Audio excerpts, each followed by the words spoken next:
Hello friends, good morning to all of you. Welcome to Durga classes. आज हम करेंगे शिक्षा मनोविज्ञान के कुछ महत्वपूर्ण प्रश्न, जिसके 25% हमने कल किए थे, उससे आगे हम आज करेंगे।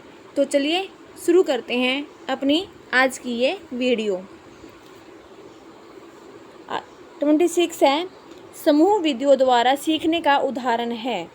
क्या है? वाद विवाद विधि, कार्यशाला विधि, विचार गोष्ठी विधि या फिर ये सभी। क्या है फ्रेंड्स? इसका राइट आंसर है ऑप्शन नंबर 4, ये सभी।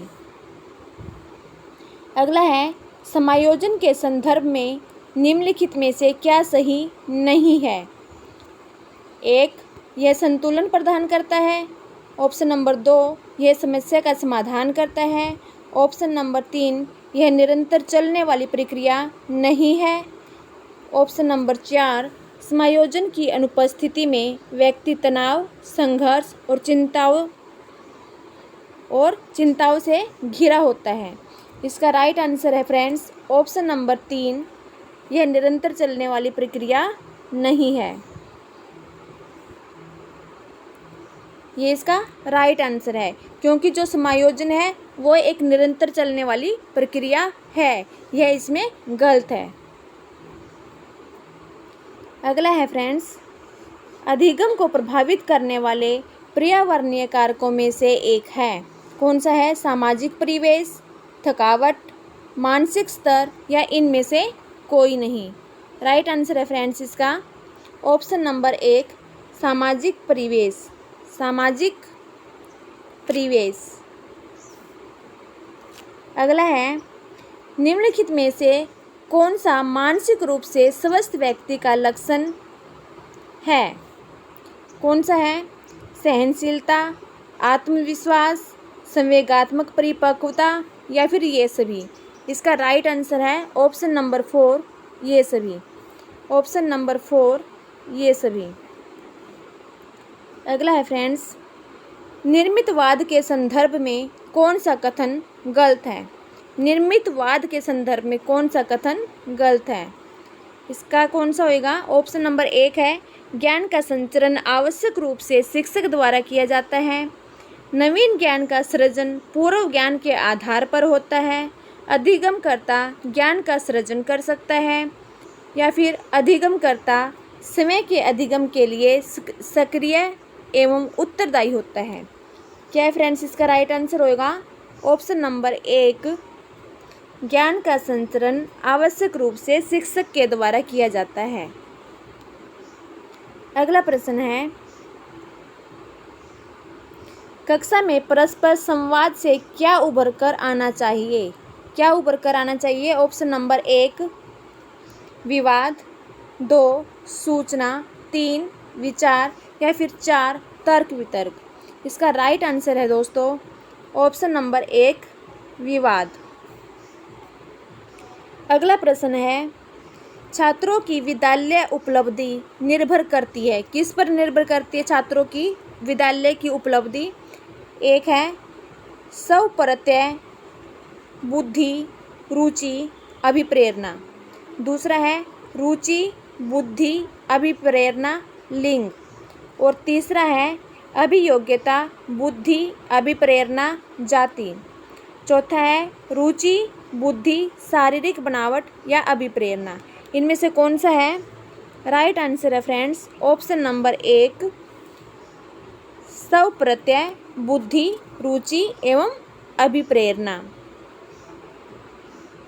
अगला है, बुद्धि का द्विकारक सिद्धांत किसने दिया है? किसने दिया है? टर्मन ने, स्पीयरमैन ने, गिलफोर्ड ने या फिर बिने ने। किसने दिया है फ्रेंड्स? इसका राइट आंसर है ऑप्शन नंबर 2, स्पीयरमैन ने। स्पीयरमैन ने क्या दिया है? बुद्धि का द्विकारक सिद्धांत। अगला है, संप्रेषण का कार्य है। संप्रेषण का क्या कार्य है? सूचना का आदान प्रदान करना, शिक्षा एवं प्रशिक्षण, अभिप्रेरणा या फिर उपयुक्त सभी।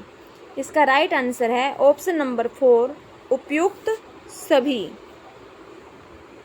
अगला प्रश्न है, कक्षा कक्ष शिक्षण होना चाहिए। कैसा होना चाहिए? तीव्र होना चाहिए, संवाद मूलक होना चाहिए, सरल होना चाहिए या एक तरफा होना चाहिए? बताइए फ्रेंड्स, कैसा होना चाहिए? इसका राइट आंसर है ऑप्शन नंबर बी, संवाद मूलक।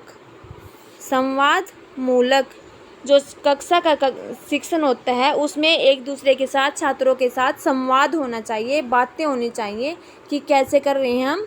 ना तो वो एक तरफा होना चाहिए, ना वो बिल्कुल सरल होना चाहिए और ना ही जल्दी जल्दी होना चाहिए। अगला है, किशोर किशोरियों के संदर्भ में सर्वोत्तम समूह चयनित कीजिए। एक है तार्किकता, अमूर्त चिंतन, निर्णय शक्ति। दूसरा है आदर्शवादी, श्रेष्ठ समायोजन, स्व सम्मान। और तीसरा है निरीक्षण, विद्रोह की भावना, दोहराने की प्रवृत्ति। चौथा है दर्शन, सुसमायोजन, समाज सेवा की भावना। राइट आंसर कौन सा होगा फ्रेंड्स? इसका राइट आंसर है ऑप्शन नंबर 1, तार्किकता, अमूर्त चिंतन और निर्णय शक्ति। अगला प्रश्न है फ्रेंड्स, किसी कार्य को करने की विशिष्ट क्षमता को क्या कहते हैं? क्या कहते हैं? अभिरुचि कहते हैं, प्रत्यक्षीकरण कहते हैं, अभियोग्यता कहते हैं या फिर अभिवृत्ति कहते हैं? इसका राइट आंसर क्या है फ्रेंड्स? बताइए। राइट आंसर है अभियोग्यता, ऑप्शन नंबर 3, अभियोग्यता। क्या कहते हैं? अभियोग्यता।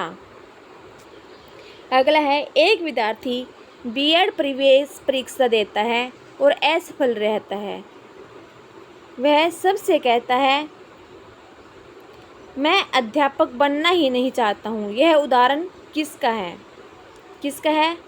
उदात्तीकरण का, प्रक्षेपण का, युक्तिकरण का या तादात्म्यीकरण का? किसका है? राइट आंसर है फ्रेंड्स इसका युक्तिकरण का, ऑप्शन नंबर 3, युक्तिकरण का। अगला प्रश्न है, अच्छे मानसिक स्वास्थ्य के संकेतक हैं। अच्छे मानसिक स्वास्थ्य के संकेतक क्या होते हैं? दूसरों की आलोचना करना, हो ही नहीं सकता। दूसरा है जिद्दी प्रवृत्ति, ये भी नहीं हो सकता। दिव्यासवपन, ये भी नहीं हो सकता। सांवेगिक नियंत्रण, अपने संवेगों पर नियंत्रण रखना, ये अच्छे मानसिक स्वास्थ्य का संकेत है। अगला प्रश्न है, कंप्यूटर का मस्तिष्क किसे कहा जाता है? क्या कहलाता है? 1 है मदरबोर्ड, 2 सीपीयू, 3 रैम या फिर 4 रोम। इसका राइट आंसर है फ्रेंड्स सीपीयू। सीपीयू को क्या कहा जाता है? कंप्यूटर का मस्तिष्क या फिर कंप्यूटर का दिमाग। अगला प्रश्न है, कंप्यूटर की विशिष्ट विशेषता है। क्या है? 1 गति, 2 संभरण या फिर 3 परिशुद्धता और 4 है उपयुक्त सभी। राइट आंसर कौन सा है फ्रेंड्स इसका? ऑप्शन नंबर 4, उपयुक्त सभी। अगला है, कंप्यूटर सह अधिगम की विशेषता है। कंप्यूटर सह अधिगम की विशेषता क्या है? 1 शिक्षक का शिक्षण कार्य आसान हो जाता है इससे। पाठ्यक्रम आसानी से पूरा हो जाता है। प्रतिभाशाली बालकों के लिए उपयोगी है। और चौथा है, विद्यार्थी अपनी गति से सीखता है। राइट आंसर कौन सा है फ्रेंड्स इसका? इसका राइट आंसर है ऑप्शन नंबर 4, विद्यार्थी अपनी गति से सीखता है। अगला है, निम्नलिखित में से वृद्धि और विकास के कौन से आयाम एक दूसरे से जुड़े हैं? कौन से आयाम जुड़े हैं? शारीरिक, बौद्धिक, सामाजिक, संवेगात्मक, नैतिक। इसका राइट आंसर है फ्रेंड्स ऑप्शन नंबर 4, ये सारे एक दूसरे से जुड़े हुए हैं। सारे एक दूसरे से जुड़े हुए हैं। अगला है, निम्नलिखित में से कौन सी दृश्य श्रव्य सुविधा अधिगम हेतुओं के असरकारक हेतुओं को संतुष्ट करती है? रेडियो, टेप रिकॉर्डर, स्थिर चित्र, टेलीविज़न। इसका राइट आंसर रहेगा फ्रेंड्स ऑप्शन नंबर 4, ये सभी। अगला है, मस्तिष्क अधोमुखी सिद्धांत के अनुसार विकास होता है। कैसे होता है विकास? पहला है दाईं से बाईं ओर, दूसरा है पैर से सिर की ओर, तीसरा है बाईं से दाईं ओर और चौथा है सिर से पैर की ओर। ये प्रश्न फ्रेंड्स काफ़ी बार पूछा जाता है एग्जाम में। इसका राइट आंसर क्या है? सिर से पैर की ओर। जब बच्चा छोटा होता है तो सबसे पहले उसकी जो गर्दन है वो थोड़ा सा ठहरने की कोशिश करता है, सिर का उसका पहले विकास होता है और उससे नीचे वो नीचे का विकास होता है उसका बाद में। पहले सिर का विकास होता है, तो विकास कैसा हुआ? सिर से पैर की ओर। अगला प्रश्न है, प्रशिक्षण एवं अभ्यास संबंधित है, किससे संबंधित है? संज्ञानात्मकवाद से, ऑप्शन नंबर 2 व्यवहारवाद से, ऑप्शन नंबर 3 निर्मितवाद से, या फिर उपयुक्त में से कोई नहीं। राइट आंसर क्या होगा फ्रेंड्स इसका राइट आंसर है ऑप्शन नंबर 2 व्यवहारवाद से। प्रशिक्षण एवं अभ्यास व्यवहारवाद से संबंधित है। अगला प्रश्न है, निम्नलिखित में से कौन सा एक ऑपरेटिंग सिस्टम नहीं है? IBM/AIX, option number 2 Firefox, option number 3 Linux और ऑप्शन नंबर 4 यूनिक्स। कौन सा है फ्रेंड्स? राइट आंसर होगा इसका ऑप्शन नंबर 2 फायरफॉक्स। अगला प्रश्न है, कंप्यूटर वायरस है, कंप्यूटर में वायरस कौन सा होता है? हार्डवेयर का virus, bacteria virus, software virus, या इनमें से कोई नहीं। इसका राइट आंसर है फ्रेंड्स ऑप्शन नंबर 3 सॉफ्टवेयर का वायरस। अगला प्रश्न है, लिंग्वाफोन उदाहरण है, किसका उदाहरण है? श्रव्य सामग्री, ऑप्शन नंबर 2 श्रव्य दृश्य सामग्री, ऑप्शन नंबर 3 दृश्य सामग्री और ऑप्शन नंबर 4 क्रियात्मक सामग्री। इसका राइट आंसर कौन सा होगा फ्रेंड्स? ऑप्शन नंबर ए श्रव्य सामग्री। लिंग्वाफोन एक श्रव्य सामग्री है जिसके द्वारा हम सुन सकते हैं। अगला प्रश्न है, निम्नलिखित में से कौन सा एक अन्य विकल्पों से संबद्ध नहीं है? ऑप्शन नंबर 1 प्रश्नोत्तर सत्रों को संगठित करना, 2 स्व आकलन के कौशल को प्रतिमार्जित करना, 3 प्रकरण पर विद्यार्थियों को प्रतिक्रिया लेना और 4 प्रश्नोत्तरी परिचालित करना। इसका राइट आंसर कौन सा होगा फ्रेंड्स?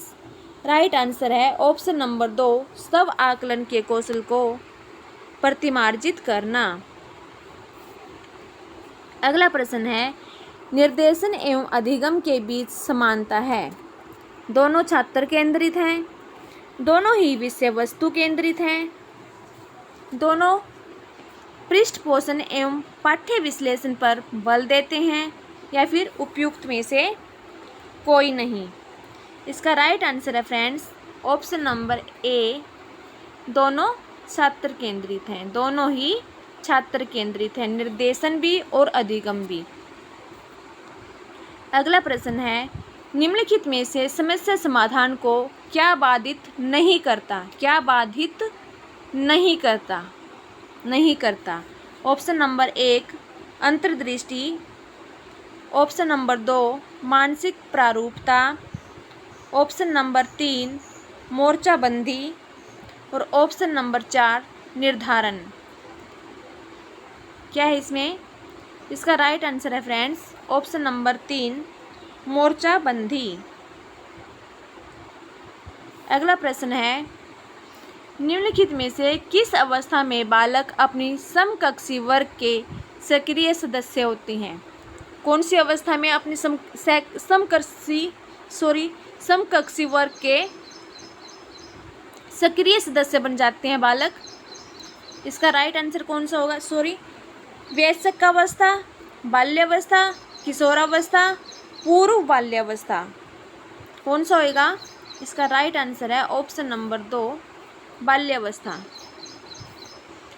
अगला प्रश्न है, क्रिया प्रसूत अनुकूलन में पुनर्बलन निर्भर करता है। किस पर निर्भर करता है पुनर्बलन?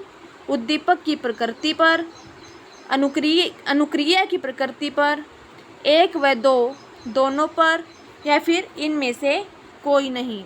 इसका राइट आंसर है फ्रेंड्स ऑप्शन नंबर 2, अनुक्रिया की प्रकृति पर। क्रिया प्रसूत अनुकूलन में पुनर्बलन निर्भर करता है अनुक्रिया की प्रकृति पर। अगला प्रश्न है, निम्नलिखित में से कोहलबर्ग के नैतिक विकास के सिद्धांत की अवस्था नहीं है। कौन सी नहीं है? पाक रूढ़िगत, रूढ़िगत, संवेदी प्रेरक, पश्चात रूढ़िगत। इसमें जो रूढ़िगत वाले हैं वो सारी हैं, लेकिन संवेदी प्रेरक नहीं है। अगला प्रश्न है फ्रेंड्स, सहयोगशील अधिगम में अध्यापक की जिम्मेदारी होती है। क्या जिम्मेदारी होती है अध्यापक की? पर्याप्त संसाधन सामग्री एकत्रीकरण करना, जो सामग्री है संसाधन सामग्री को उसको इकट्ठा करना, समूह रचना निर्धारण करना, बैठक की उपयुक्त सुविधा प्रदान करना, या उपयुक्त सभी। इसका राइट आंसर है फ्रेंड्स ऑप्शन नंबर डी, उपयुक्त सभी।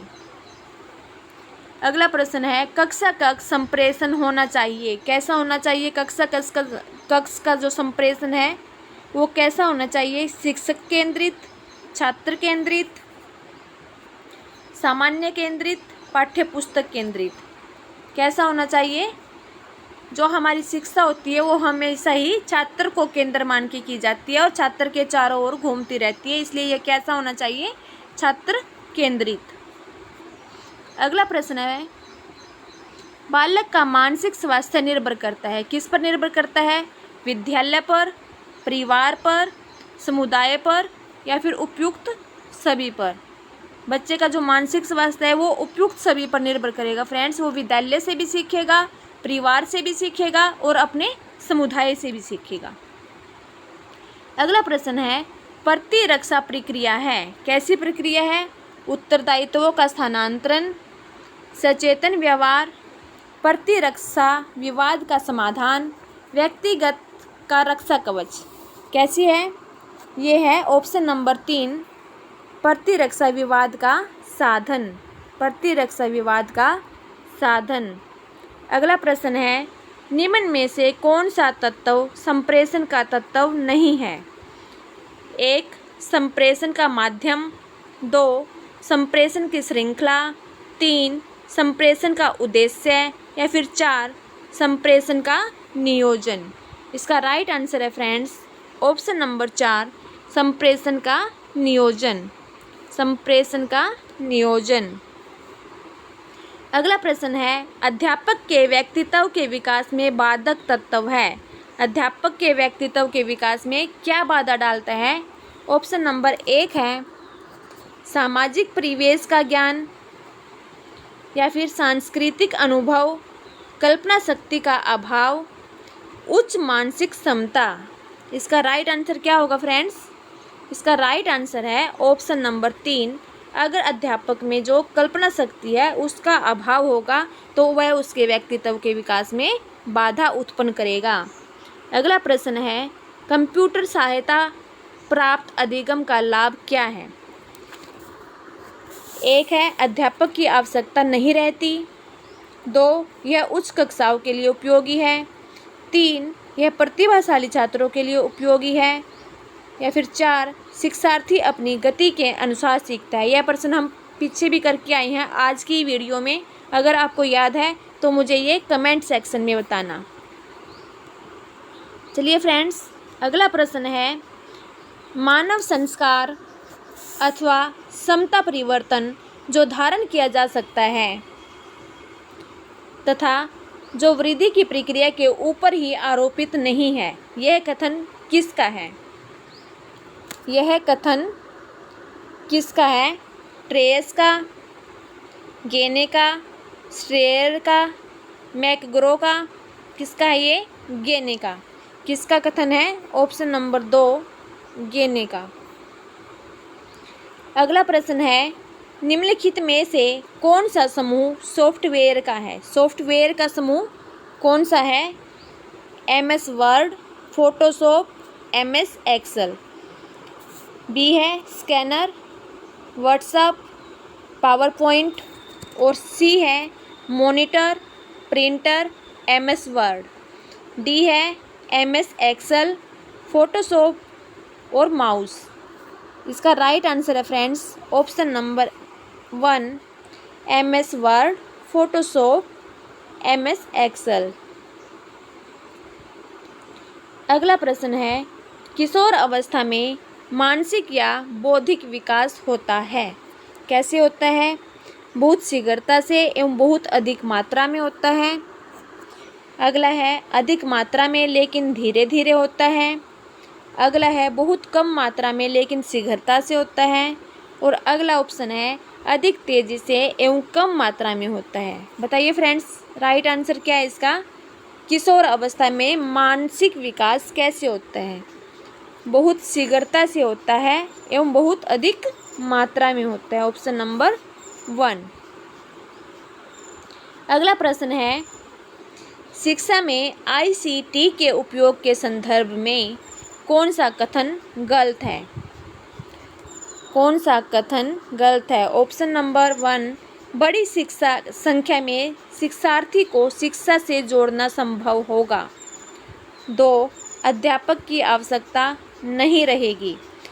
3, अध्यापक की भूमिका सहजकर्ता के रूप में रहेगी। 4, शिक्षा ज़्यादा प्रभावी होगी। देखना फ्रेंड्स, इसमें गलत कौन सा है? बड़ी संख्या में शिक्षार्थी को शिक्षा से जोड़ना संभव होगा, ये ठीक है। अध्यापक की आवश्यकता नहीं रहेगी, ये तो गलत है। अध्यापक की आवश्यकता तो रहेगी, तो इसका राइट आंसर क्या हो जाएगा? ऑप्शन नंबर 2, अध्यापक की आवश्यकता नहीं रहेगी। अगला प्रश्न है फ्रेंड्स, किस अवस्था में बालक में परामर्श शिक्षण अत्यंत सक्रिय होता है? परामर्श शिक्षण अत्यंत सक्रिय कौन सी अवस्था में होता है? ऑप्शन नंबर 1 है बाल्यावस्था, 2 किशोरावस्था, 3 उत्तर बाल्यावस्था या फिर 4 पूर्व बाल्यावस्था। इसका राइट आंसर है फ्रेंड्स ऑप्शन नंबर 2 किशोरावस्था। अगला प्रश्न है, अभिकर्मित अधिगम मॉडल के जनक हैं।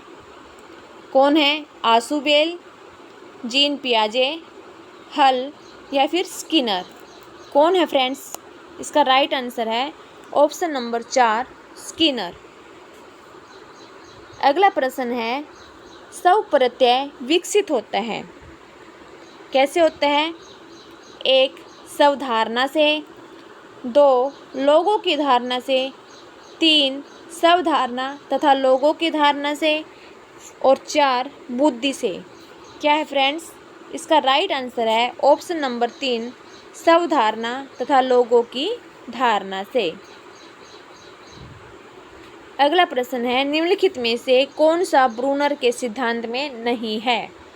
ब्रूनर के सिद्धांत में क्या नहीं है? ऑप्शन नंबर 1 नवीन ज्ञान अथवा सूचना का ग्रहण करना, 2 अर्जित ज्ञान का रूपांतरण करना, 3 ज्ञान की पर्याप्तता की जांच करना और 4 ज्ञान की अपर्याप्तता की जांच करना।